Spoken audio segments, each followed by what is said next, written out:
அனைவருக்கும் வணக்கம். நாம் இன்னைக்கு இந்த பதிவில் என்ன தெரிஞ்சுக்க போகிறோம் அப்படின்னா, மதுரை மீனாட்சி அம்மன் கோவிலை பற்றி தான் தெரிஞ்சுக்க போகிறோம். இப்போ நாம் பார்த்துட்ருக்கிற வீடியோ பதிவு என்னன்னு பார்த்தீங்கன்னா, மதுரை மீனாட்சி அம்மன் கோவிலில் எடுத்த வீடியோ பதிவை தான் பார்த்துட்ருக்குறோம்.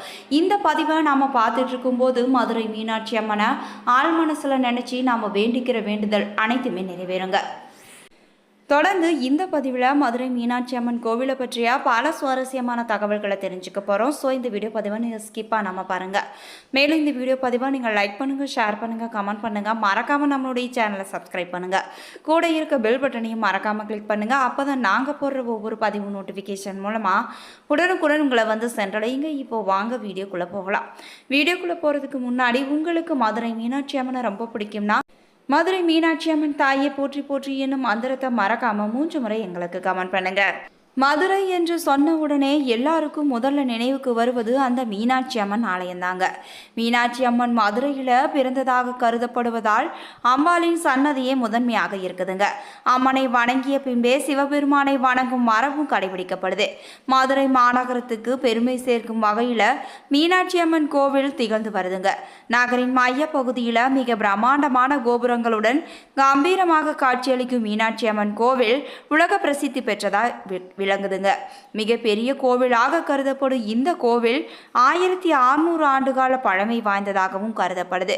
இந்த கோவிலானது 17 ஏக்கர் பரப்பளவில் அமைஞ்சிருக்குது.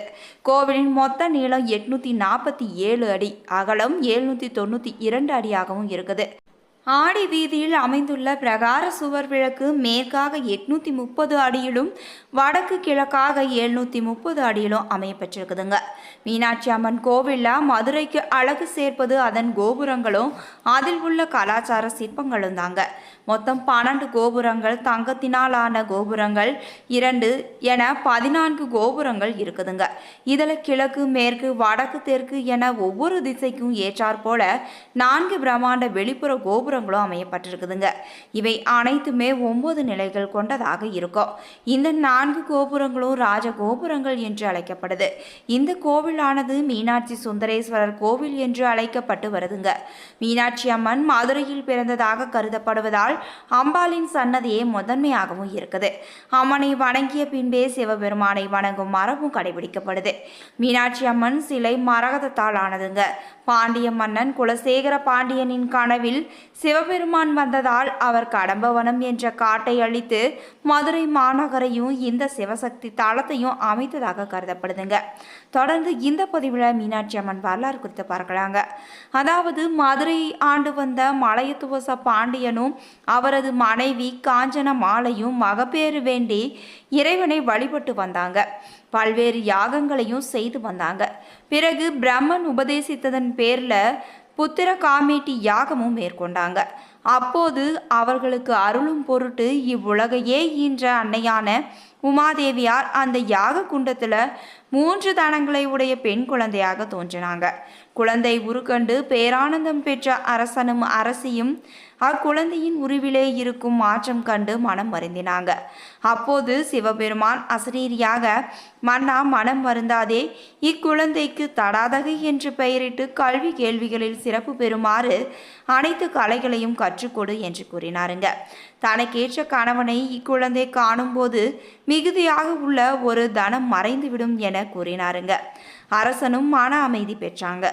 ஒருவன் பிறக்கின்ற போது பரஞானம், அபரஞானம், தன் முனைப்பு என்ற ஆணவம் ஆகிய 3 தனங்களோடு பிறக்கின்றான்.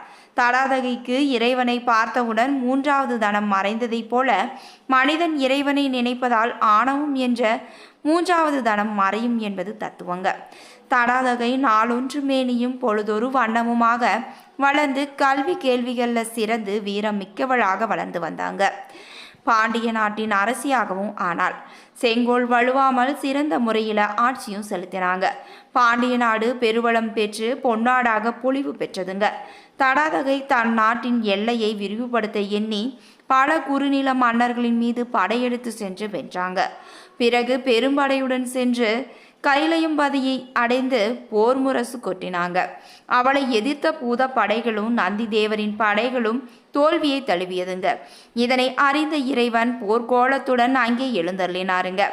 அப்பெருமானை தன்னெதிரே கண்டதும் தடாதகை பெண்ணுக்கே உரிய அச்சம், மடம், நாணம், பயிர்ப்பு என்ற நால்வகை நெறியில நாணி தலை குனிந்தாங்க. அவரது 3வது தடங்கள்ல ஒன்று மறைந்ததுங்க. இறைவனே தனக்குரிய கணவன் என்பதையும் உணர்ந்து கொண்டாங்க. இறைவன், நீ மதுரைக்கு செல், இன்றைக்கு 8ஆம் நாள் நாம் அங்கு வந்து உன்னை மனம் புரிவேன் என்று கூறினாருங்க. அதன்படியே தடாதகை மதுரையை அடைந்து மகளிர் அட்டமங்கலத்தோடு எதிர்கொள்ள அரண்மனைக்குள் புகுந்தாங்க. இறைவனுக்கும் தடாதகைக்குமான திருமண நாள் குறித்து பல நாட்டு மன்னர்களுக்கும் ஓலையும் அனுப்பப்பட்டது. வீதிகளும் மாளிகைகளும் அலங்கரிக்கப்பட்டதுங்க. தேவர்களும் முனிவர்களும் திருமாலும் வந்திருந்தாங்க. மேலும் பல நாட்டு மன்னர்களும் திரண்டு வந்திருந்தாங்க.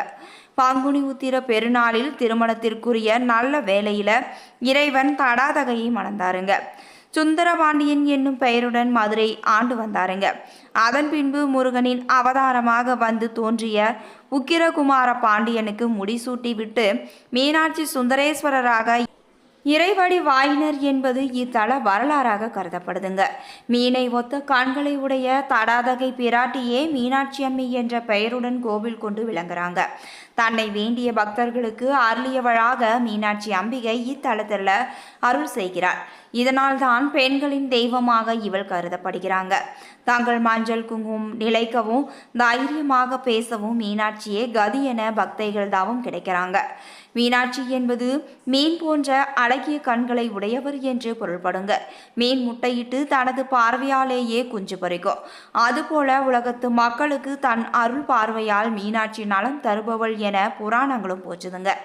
மீன்களின் கண்கள் இமை இல்லாமல் இரவு பகலும் விழித்து கொண்டிருப்பது போல தேவியும் கண்ணை இமைக்காமல் உயிர்களை காத்து வருகிறார் என்று ஈராஸ் என்ற அறிஞரும் சொல்றாருங்க.